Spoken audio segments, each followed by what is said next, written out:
Bago pa man magsimula ang araw na ito, alalahanin mo, may Diyos na gumigising sa iyo hindi lang para mabuhay, kundi para maranasan ang kanyang biyaya, gabay at pabor sa bagong taon na ito. Hindi mo kailangang maintindihan lahat ngayon, sapat nang maniwala ka na hindi ka nag-iisa. Pagpalain ka nawa ng Diyos at ingatan ka, paliwanagin nawa ng Diyos ang kaniyang mukha sa iyo at mahabag sa iyo. Bilang 6:24 and 25.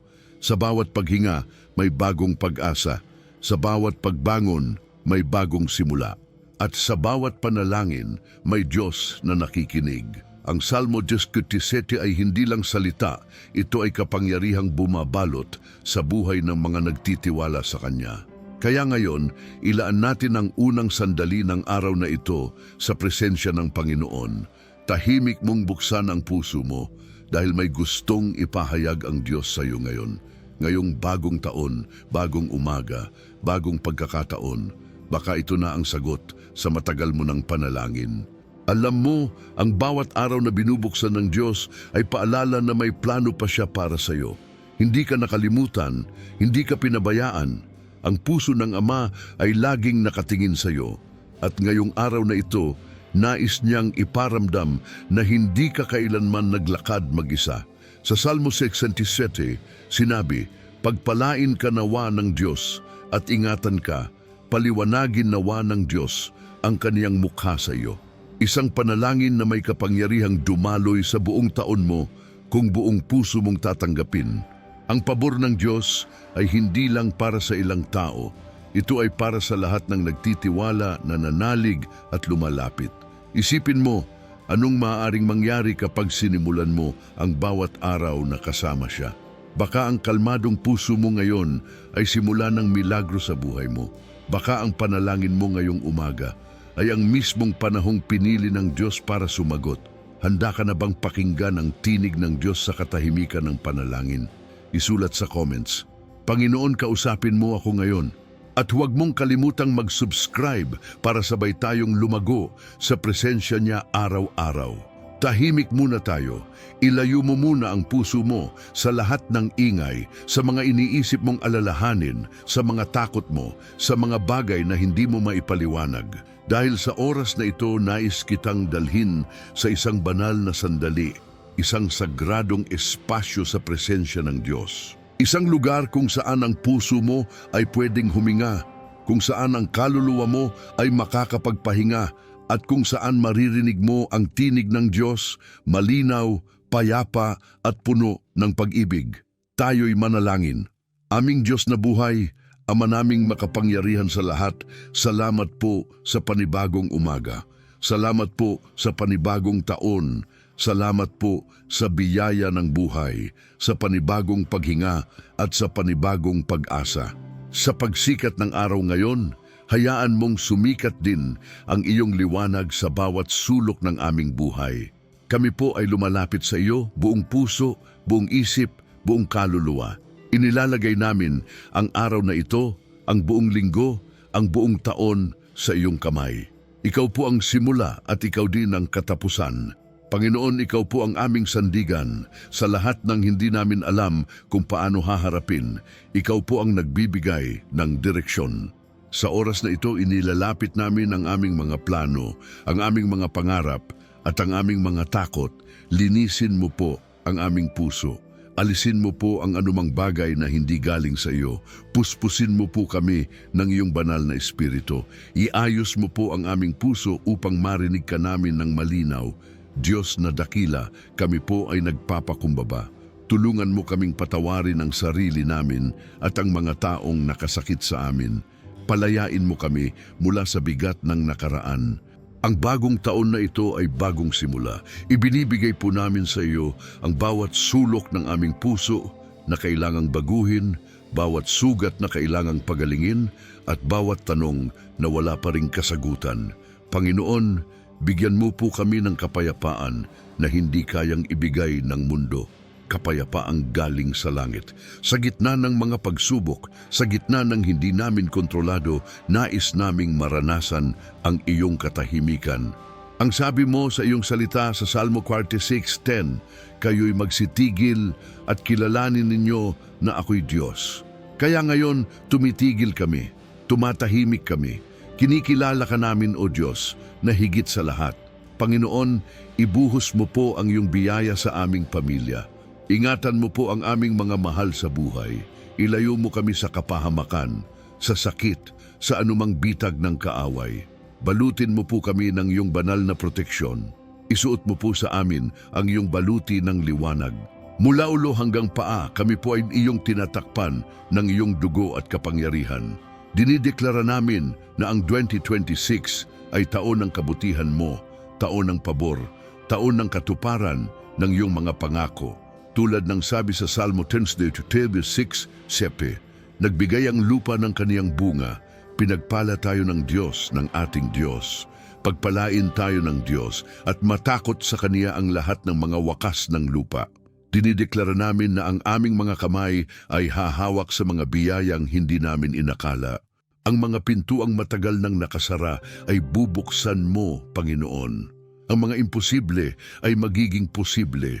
Ang mga luha ay papalitan ng kagalakan. Ang mga panalangin naming tila matagal nang walang sagot ay tinatanggap na namin ngayon sa pangalan ni Jesus. Kami ay hindi lalakad ng mag-isa dahil ikaw ang kasama namin mula umpisa hanggang wakas. O Diyos, palitan mo ang bawat pagod ng bagong lakas. Sabi mo sa Isaiah 4:31, ngunit ang nangaghihintay sa Panginoon ay mangagbabagong lakas. Sila'y paiilang lang na may mga pakpak na parang mga agila. Sila'y magsisitakbo at hindi mga papagod. Sila'y magsisilakad at hindi manganghihina. Yun po ang paninindigan namin ngayong taon. Hindi kami susuko, hindi kami titigil, dahil ang lakas namin ay hindi galing sa amin. Galing ito sa iyo. Sa araw na ito, binubuksan namin ang aming puso para sa mga bagong bagay mula sa iyo. Salamat, Panginoon, na kahit hindi pa namin nakikita, naniniwala na kami. Salamat na kahit wala pa sa kamay namin, alam naming binibigay mo na. Salamat na kahit may mga hindi pa ayos, may tiwala kaming ikaw ang umaayos sa likod ng eksena. Panginoon, itinatangi ka namin, itinataas ka namin. Walang ibang pangalan sa aming buhay kundi ang pangalan ni Jesus. Sa pangalan na yan, naniniwala kami na may kagalingan, may kalayaan, may tagumpay, may panibagong simula. Sinasabi namin sa espiritu ng kabiguan, tapos ka na. Sinasabi namin sa espiritu ng takot, wala kang puwang. Sinasabi namin sa mga tanikala ng kahapon, ikaw ay winasak na ng kapangyarihan ng Diyos. Hayaan mo po, O Diyos, na ang aming buhay ay maging patotoo ng iyong katapatan. Sa bawat lakad namin, gabayan mo kami. Sa bawat salita, ikaw ang magsalita. Sa bawat desisyon, ikaw ang manguna. Ibigay mo po ang direksyon na aming kailangan. Hindi namin kayang magdesisyon nang walang presensya mo. Pangunahan mo kami sa lahat, sa trabaho, sa pamilya, sa mga pangarap, sa bawat hakbang na aming tatahakin. Turuan mo po kaming makinig. Sa katahimikan ng aming puso, hayaan mong marinig namin ang iyong tinig na nagsasabing, ako ang iyong Diyos, hindi kita iiwan, hindi kita pababayaan, dahil Panginoon ang presensya mo ay sapat na, ang boses mo ay aming lakas, ang salita mo ay aming ilaw. Ngayong oras na ito, Panginoon, itinatayo namin ang pananampalataya naming hindi sa sitwasyon, kundi sa pangako mo. Hindi kami maglalakad ayon sa nakikita, kundi ayon sa pananalig. Kahit may mga bagyo sa paligid, panatag kami dahil nasa iisang bangka kami at ikaw ang kapitan. Salamat, Panginoon, na ngayon pa lang may ginagawa ka na. Salamat dahil kahit hindi namin nararamdaman minsan, ikaw ay laging tapat. Salamat dahil ikaw ay Diyos na hindi sumusuko sa amin. At ngayon, Panginoon, tinatanggap po namin ang kapayapaan mo, ang direksyon mo, ang pabor mo, ang mga sagot sa panalangin namin. Sa pangalan ni Jesus, ito po ang aming panalangin. Amen. Tahimik ka lang dyan. Huwag mong madaliin ang susunod. Hayaan mong ang presensya ng Diyos ang manatili. Baka sa mga susunod mong sandali, marinig mo na ang mismong sagot na matagal mo nang hinihintay. Kung naramdaman mong may mensahe ang Diyos sa panalangin ito, isulat mo sa comments, "Salamat Panginoon, ikaw ang gabay ko sa bagong taon." O kung may nais kang ipagdasal, banggitin mo ang pangalan ng mahal mo sa buhay o ang kahilingan ng puso mo. Lahat ng nagko-comment dito, hindi lang basta nanonood, kasama nating nananalangin. At huwag kalimutang mag-subscribe para sa mas marami pang panalangin araw-araw. Tahimik pa rin ang paligid mo. Hindi ba't parang may kapayapaang dumarampi sa puso mo? Iyan ang presensya ng Diyos. At habang naroroon ka pa sa katahimikan ng kanyang presensya, hayaan mong ikwento ko sa iyo ang isang kwento ng isang tao sa Biblia na naranasan mismo ang kapangyarihan ng Diyos sa gitna ng kaguluhan. Isang kwento na maaaring maging salamin ng sitwasyon mo ngayon. Si Jose. Kilala mo siya, hindi ba? Anak ni Jacob, paborito ng kanyang ama, binigyan ng makulay na balabal at pinangarapang magiging dakila. Pero sa kabila ng kanyang kabutihan, siya'y pinagtaksilan, ibinenta, itinapon. Mula sa tahanan ng kanyang ama, siya'y napadpad sa isang banyagang lugar, isang lugar ng kadiliman, ng hindi pagkakaintindihan, ng pag-iisa, parang ang layo-layo ng lahat ng pangako ng Diyos. Parang imposibleng matupad ang panaginip niya. Pero sa bawat yugto ng kanyang paglalakbay, may isang linyang paulit-ulit na binabanggit sa kasulatan. Ngunit ang Panginoon ay sumasa kay Jose. Hindi siya iniwan. Sa bahay ni Potifar, sa kulungan, sa mga taon ng katahimikan, naroroon ang Diyos. Hindi niya kailangan ng tagumpay para patunayan ang presensya ng Panginoon. Ang presensya ng Diyos ay sapat na at dumating ang araw sa tamang oras na ang batang minsang itinapon ay naging tagapagligtas ng buong bansa. Mula sa kulungan, siya'y itinindig ng Diyos sa trono. Hindi ba't napakaganda? Hindi siya inangat ng tao. Hindi siya pinabora ng pagkakataon. Siya'y pinalad ng Diyos. At ang pabor ng Diyos ay hindi kayang pigilan ng kahit anong plano ng kaaway. Minsan, ganito rin ang buhay natin. May mga panaginip kang alam mong galing sa Diyos, pero parang kabaligtaran ang nangyayari. May mga sitwasyong parang pinagsarhan ka ng langit, parang walang sagot ang mga panalangin mo, parang nakakalimutan ka na ng langit. Pero gaya ni Jose, baka hindi ka kinakaligtaan, baka hinahanda ka lang. Hindi mo kailangang maging perpekto para paboran ng Diyos. Ang kailangan mo lang ay manatiling tapat kahit sa dilim. Jose ay hindi perpekto, pero siya ay matuwid at sa kanyang pananampalataya, pinagpala siya.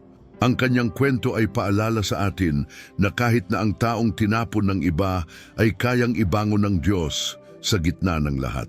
Ngayon, gusto kong tanungin ka, nasa ang yugto ka ng kwento mo ngayon? Ikaw ba ay parang si Jose, nasa balon, walang makitang pag-asa? O baka nasa kulungan, naghihintay ng pag-angat? O baka nakatayo ka na sa harap ng isang pagkakataon pero natatakot ka kung dapat mo bang yakapin? Kahit nasaan ka ngayon, may isang katotohanang hindi nagbabago, ang Diyos ay kasama mo. Sabi sa Roma 8:28, at nalalaman natin na ang lahat ng mga bagay ay nagkakalakip na gumagawa sa ikabubuti ng mga nagsisiibig sa Diyos. Ibig sabihin, kahit ang sakit, kahit ang luha, kahit ang delay, lahat yan ay ginagamit ng Diyos para ihanda ka sa mas dakilang bagay. Alam mo ba kung bakit ang Salmo 67 ay napaka-powerful? Kasi ito ay panalangin ng isang taong nananampalatayang may hinaharap pa. Hindi siya nakatingin lang sa paligid, nakatingin siya sa langit. Ang sabi ron, pagpalain ka nawa ng Diyos at ingatan ka, paliwanagin nawa ng Diyos ang kaniyang mukha sa iyo. Hindi ito pakiusap ng isang desperado. Ito ay deklarasyon ng isang naniniwala. Katulad ni Jose, pwede kang humawak sa mga pangako ng Diyos kahit wala ka pa sa destinasyon mo. Pwede mong idikit ang pananampalataya mo sa kanyang salita kahit hindi pa lumilinaw ang direksyon. Ang Salmo 66 ay para sa mga taong nagsasabing, Panginoon, hindi ko man alam ang bukas, basta alam kong ikaw ang kasama ko. Isipin mo, paano kung ang mga pagsubok na nararanasan mo ngayon ay bahagi ng plano ng Diyos para ihanda ka sa mas malawak na pagpapala? Paano kung ang delay ay proteksyon? Paano kung ang mga pintuang isinara ay hindi pagtanggi, kundi redireksyon? Ganyan ang Diyos. Hindi siya limitado sa nakikita natin. Siya ay gumagawa sa likod ng mga eksenang hindi pa natin naiintindihan. Habang si Jose ay nasa kulungan, hindi niya alam na siya ay ihahain sa harapan ng hari. Habang siya ay umiiyak sa balon, hindi niya alam na isang araw ang buong sambayanan ay aasa sa kanyang desisyon. Huwag mong hayaan na ang nakikita mo ngayon ang siyang magdikta ng paniniwala mo. Huwag mong sukuan ang panalangin mo dahil lang sa katahimikan ng langit.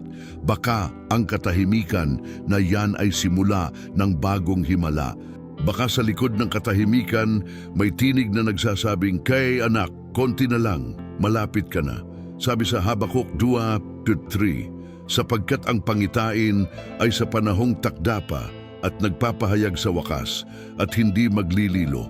Bagaman ito'y maghintay, hintayin mo, sapagkat walang pagsalang darating hindi magluluwat, hindi ba't nakakakilabot isipin. Ang Diyos ay may oras, at ang oras niya ay laging tama. Minsan ang kailangan lang ay manatili, manatiling nananalig, manatiling nagpapakumbaba, manatiling umaasa, manatiling tapat. Dahil kahit hindi mo pa nakikita, may ginagawa na ang Diyos. Habang ikaw ay nagdarasal, may binubuo na ang langit. Habang ikaw ay umiiyak, may pinapanday na sagot sa langit. Ang kwento ni Jose ay hindi lang kwento ng tagumpay. Ito ay kwento ng pananatili, kwento ng pananampalataya sa panahon ng kawalan, kwento ng pag-asa sa gitna ng kawalan ng linaw. Kaya ngayong araw na ito gusto kitang hikayatin, hawakan mong muli ang pangakong ibinigay sa iyo ng Diyos. Alalahanin mong muli ang panaginip na inilagay niya sa puso mo. Huwag mo itong isuko dahil ang Diyos na nangusap sa iyo noon ay siya ring Diyos na kikilos ngayon. Sa gitna ng lahat, tanungin mo ang puso mo, naniniwala pa ba ako? Dahil kung oo ang sagot mo, ibig sabihin hindi pa tapos ang kwento mo. At kung hindi pa tapos ang kwento mo, huwag kang aalis sa presensya ng may akda nito. Ngayong oras na ito, habang bukas pa ang puso mo, habang sariwa pa ang kapayapaang galing sa Kanya, itaas mong muli ang mga pangarap mo.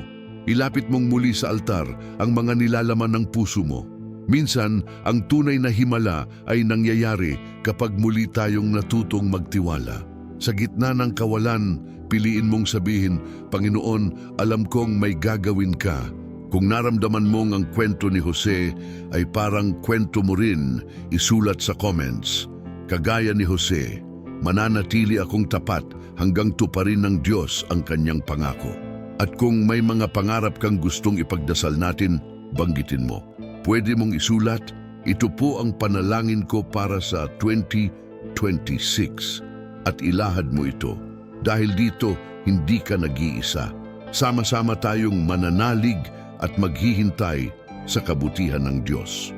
At kung hindi mo pa nagagawa, pindutin ang subscribe para araw-araw ay sabay tayong makinig sa tinig ng Diyos. Ngayon na napagnilayan na natin ang kwento ni Jose at ang katapatan ng Diyos sa kanyang buhay, mahalagang itanong natin sa ating sarili, paano ko rin mararanasan ang ganitong klase ng pabor? Paano ko mararanasan ang biyaya ng Diyos araw-araw? Ang Salmo 67 ay hindi lang panalangin, ito'y gabay, isang mapa na magdadala sa atin sa gitna ng presensya at pagpapala ng Diyos. Sa simpleng pananalita nito, itinatago ang malalalim na prinsipyo ng kaharian ng langit. At ngayong umaga, gusto kong ibahagi sa iyo ang 3 susi mula sa Salmo 87 na pwedeng magbukas ng pinto sa bagong antas ng pabor, tagumpay at kaluwalhatian ng Diyos sa buhay mo. Unang susi, pasasalamat. Ang Salmo 2:13 ay nagsasabing, "Purihin ka ng mga bayan, O Diyos. Purihin ka ng lahat ng mga bayan." Napakasimpleng linya, pero napakalakas. Dahil ang pusong marunong magpasalamat ay pusong inihahanda ng Diyos para sa mas malaki. Hindi ka kailangang magkaroon ng lahat para magpasalamat. Minsan, ang pasasalamat mo bago pa man dumating ang biyaya ay siya mismong magdadala ng biyayang iyon. Kapag pinipili mong purihin ang Diyos kahit may pinagdaraanan ka, ipinapakita mo na ang pananampalataya mo ay hindi nakabase sa sitwasyon, kundi sa kung sino ang Diyos sa buhay mo. Kaya sa bawat paggising mo, gawin mong kaugalian ang sabihin, "Salamat, Panginoon." Salamat kahit hindi pa dumarating ang sagot. Salamat kahit pagod pa ang katawan. Salamat kahit may mga tanong. Dahil ang taong marunong magpasalamat ay laging may lugar sa presensya ng Diyos. Sabi nga sa Passion Thessalonica 3:5-18, "Magpasalamat kayo sa lahat ng bagay, sapagkat ito ang kalooban ng Diyos kay Kristo Jesus tungkol sa inyo." Hindi sinabing magpasalamat lang kapag maganda ang nangyayari. Hindi. Sa lahat ng bagay. Dahil minsan, ang pinakamalalim na pasasalamat ay hindi galing sa labi, kundi galing sa puso. Ikalawang susi, layunin.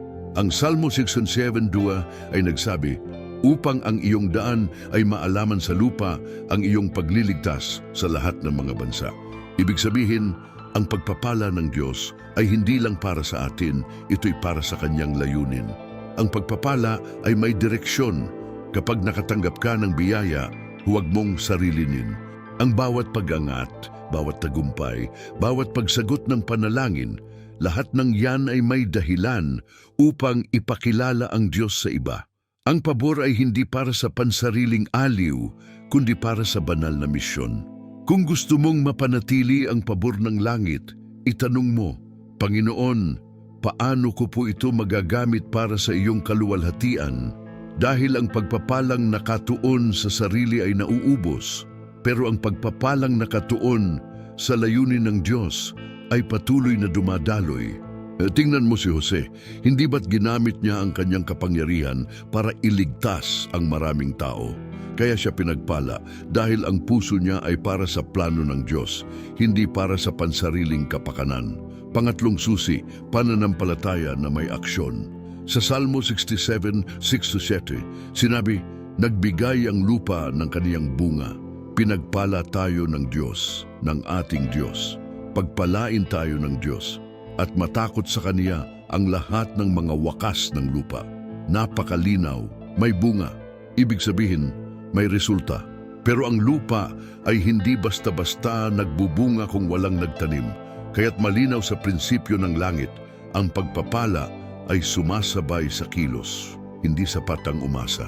Kailangan ding lumakad, kailangan ding kumilos. Maraming tao ang nananalangin, "Panginoon, pagpalain mo po ako." Pero ayaw naman nilang magtanim ng kabutihan.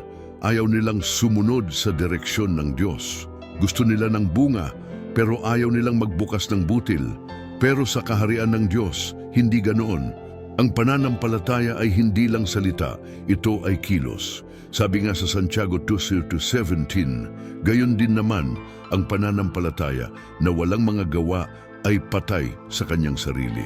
Kaya kung gusto mong maranasan ang pagpapala ng Salmo 67 sa buhay mo, magtanim ka ngayon ng kabutihan, ng pagsunod, ng tiyaga, ng pananalig. Bawat dasal na sinasabi mo tuwing umaga ay parang binhing itinatanim sa lupa ng pananampalataya. At darating ang panahon, kapag hinog na sa langit, tutubo ito, mamumunga at magdadala ng ani na higit pa sa inaasahan mo. Ngayon, tanungin mo ang sarili mo, aling susi ang kailangan kong gamitin ngayon? Baka kailangan mong muling matutong magpasalamat. Baka kailangan mong muling ituon ang puso mo sa layunin ng Diyos. O baka kailangan mong bumangon, lumakad at kumilos sa direksyong itinuturo ng langit. Walang maliit na hakbang kapag ang Diyos ang gumagabay. Bawat dasal mo ngayon ay may epekto. Bawat pasasalamat mo ay may tinatama ang pinto sa langit. Bawat pagsunod mo ay may tinutunaw na hadlang. Huwag mong maliitin ang ginagawa mong pananalangin tuwing umaga dahil ito ang panahon ng paghahanda. Ito ang oras ng pagtatanim at darating ang panahon ng pagbubunga na higit pa sa inaasahan mo. Ang mga salitang binabanggit mo tuwing panalangin sa umaga ay hindi nawawala. Ang bawat Ama, tulungan mo ako. Ang bawat Panginoon, ikaw ang gabay ko. Ang bawat salamat, O Diyos, lahat yan ay naririnig. Lahat yan ay may tinutumbok. At ang Salmo 67 ay paalala na ang Diyos ay hindi lang basta nagpapala.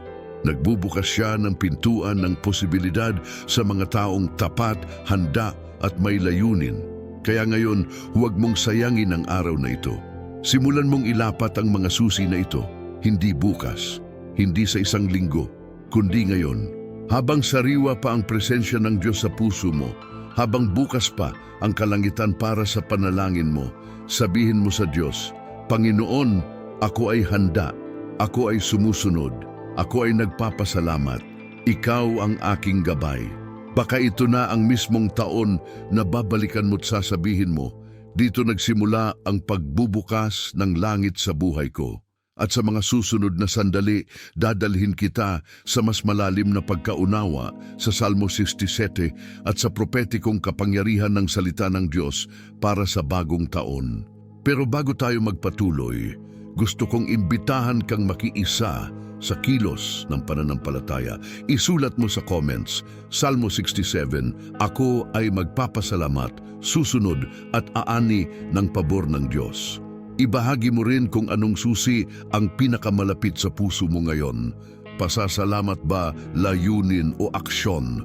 At huwag kalimutang pindutin ang subscribe para araw-araw sama-sama tayong matuto, manalangin at maranasan ang galaw ng langit. Kapag nararamdaman mong parang walang nangyayari, tandaan mo, ang pananampalataya ay hindi palaging may kasamang emosyon. Minsan, tahimik lang ang langit, pero hindi ibig sabihin wala nang ginagawa ang Diyos. Sa totoo lang, kadalasan sa katahimikan niya ginagawa ang kanyang pinakamakapangyarihang mga himala. Kaya ngayong taon, huwag mong hayaang ang damdamin mo ang magdikta ng direksyon ng buhay mo. Hayaan mong ang salita ng Diyos ang magtakda ng galaw mo, sapagkat ang mga pangako niya ay buhay, totoo at hindi kailanman napapako. Ang Salmo 67 ay hindi lang isang panalangin ng pagsisimula, ito ay isang deklarasyon ng paniniwala. Sinasabi rito na ang Diyos ay nagbibigay ng biyaya, nagpapakita ng kanyang mukha at pinakikilos ang buong mundo upang makilala siya. Kung ang Diyos ay kayang pagpalain ang buong bayan, gaano pa kaya ang isang anak niyang lumalapit araw-araw sa panalangin ng umaga? May kapangyarihang dumadaloy sa bawat taong marunong magsuko. Dahil ang pagsuko ay hindi kahinaan sa kaharian ng langit, ito ang unang hakbang sa pabor. Kapag sinabi mong, Panginoon, hindi ko na po kaya, pero naniniwala ako na kaya mo, doon nagsisimula ang pagbubukas ng langit. Doon nagsisimulang gumalaw ang Diyos sa mga bagay na hindi mo kayang ayusin. Ang taon na ito, 2026, ay hindi lang isa pang taon sa kalendaryo. Ito ay maaring maging taon ng pabor, taon ng direksyon, taon ng katuparan. Pero kailangan mong maniwala, hindi lang minsan, kundi araw-araw. Kailangan mong ideklara tuwing umaga. Panginoon, salamat sa panibagong pagkakataon. Gamitin mo ako, gamitin mo ang buhay ko para sa iyong layunin. Tingnan mo kung gaano kalawak ang pananaw ng Salmo 67. Hindi ito tumitigil sa sarili. Sabi sa talata 7, pagpalain tayo ng Diyos at matakot sa Kanya ang lahat ng mga wakas ng lupa. Ibig sabihin, ang pagpapala mo ay hindi lang para sa iyo. May mas malaki pa. May layuning bumabalot sa buhay mo na hindi lang para matanggap mo ang pabor, kundi para maipasa mo ito, para maranasan din ng iba ang pag-ibig ng Diyos sa pamamagitan ng iyong buhay. Kaya ngayong oras na ito, huwag kang matakot humakbang. Huwag mong hayaan ang nakaraan mong kabiguan ang pumigil sa bago mong simula. Huwag mong hayaang ang mga dating sugat ang magtakda ng hangganan ng mga bagong himala. Ang Diyos ay gumagawa ng bago. At kung nakikinig ka ngayon, ito ang patunay, pinapaalala niya sa iyo na hindi pa huli ang lahat. Baka ang susunod mong pagsunod ay maging susi para sa isang himala. Baka ang panalangin mong paulit-ulit ay malapit ng sagutin. Baka ang pagsuko mong sinserong sinabi sa panalangin ay binasag na ang hadlang sa langit. Kaya manatili, manalangin, magtiwala, at umasa dahil ang Diyos ay tapat at ang pangako niya ay hindi nagbabago. Kung naniniwala kang may bagong bagay na ginagawa ang Diyos sa buhay mo ngayong taon, isulat sa comments. Salamat Panginoon, 2026 ay taon ng pabor at katuparan. At kung gusto mong maisama sa panalangin ang mga pangarap mo o mga mahal mo sa buhay, banggitin mo rin sila sa comments. Dahil dito, hindi ka lang nanonood, nakikibahagi ka sa isang panalangin sama-samang tumatawag sa langit. Huwag kalimutang mag-subscribe para araw-araw maipagpatuloy natin ang paglalakad sa gabay ng Diyos. Tahimik ka lang muna ulit ngayon. Damin mo ang presensya ng Panginoon sa lugar kung nasaan ka. Alam ko, hindi mo siya nakikita, pero ramdam mo siya sa paghinga mong malalim, sa tibok ng puso mo, sa katahimikan na parang may yakap mula sa langit. Ganyan kumilos ang Diyos, banayad pero totoo, tahimik pero makapangyarihan. At ngayong narito ka pa rin, ibig sabihin gusto niya pang mangusap sa'yo. Hindi pa tapos ang mensahe niya para sa'yo, hindi pa tapos ang paghipo niya sa puso mo.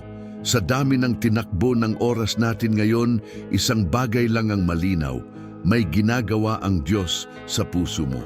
Hindi aksidente na umabot ka sa dulo ng panalangin ito.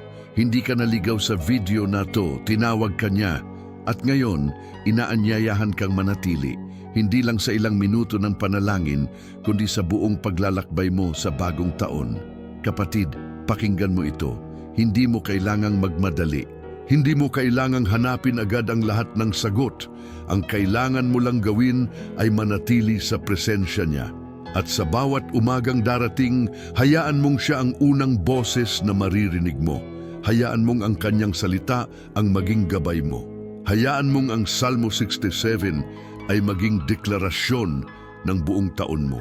Isang taon ng biyaya, ng liwanag, ng gabay, ng pabor at ng presensya ng Diyos. Alam ko, may mga bagay ka pa ring ipinagdarasal. May mga tanong pa rin sa puso mo. Pero tandaan mo, ang panalangin ay hindi lang tungkol sa sagot, ito ay tungkol sa relasyon. Ang Salmo 67 ay paanyaya na lumapit, manalig at magpasakop. Hindi dahil alam natin ang lahat, kundi dahil kilala natin kung sino ang kasama natin sa paglalakad. Kaya bago matapos ang video na ito, gusto kong bigyan ka ng ilang segundo ng katahimikan. Isara mo ang mga mata mo kung kaya mo. Huminga ka ng malalim. At sa puso mong tahimik, sabihin mo sa Diyos, Salamat, salamat po Panginoon, sa bagong simula, sa bagong pag-asa, sa bagong pagkakataon. Hayaan mong ang kapayapaan niya ang dumaloy sa iyo ngayon. At habang pinipikit mo ang iyong mga mata, damhin mo rin ang kaginhawaan na kahit hindi mo pa alam ang buong plano, alam mong hawak ka ng Diyos. Sapat na iyon, sapat na si Jesus ay kasama mo. Sapat na may salita kang pinanghahawakan. Sapat na may panalangin kang inuulit bawat umaga. Sapat na may pananampalataya kang hindi sumusuko. Sapat na iyon para makalakad ng may direksyon, ng may pananampalataya, ng may kapayapaan. Ngayon, kung tumagos sa iyo ang panalangin na ito, isulat sa comments. Salamat po Panginoon, ang puso ko ay sa iyo ngayong taon. Pwede mo ring idagdag ang panalangin mo para sa taong ito, pangalan ng mahal mo sa buhay, isang pangarap o isang pangakong nais mong panghawakan. Dahil dito, sama-sama tayong naniniwala, umaasa at naglalakbay sa ilalim ng liwanag ng salita ng Diyos. Pindutin mo rin ang subscribe para araw-araw ay sabay nating simulan ang umaga sa panalangin at direksyon mula sa langit.